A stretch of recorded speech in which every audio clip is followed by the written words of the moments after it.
भरधाव ट्रकच्या धडकेत दुचाकीस्वाराचा मृत्यू, चालकाविरोधात जयसिंगपूर पोलिसात गुन्हा.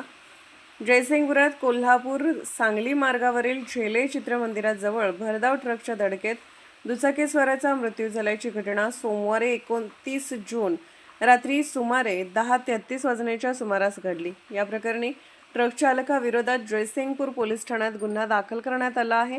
याबाबत पोलिसांनी दिलेल्या माहितीनुसार विनायक राजू शिंदे वय 26 राहणार पंचमुखी मारुती रोड खंडबाग सांगली हे त्यांच्या ताब्यातील होंडा ॲक्टिवा MH10 DB 9977 वरून कोल्हापूरहून सांगलीकडे जात होते. जयसिंगपूर येथील झेले चित्र मंदिराजवळ आल्यानंतर MH10 Z 4145 क्रमांकाच्या ट्रकने त्यांच्या दुचाकीला जोरदार धडक दिली.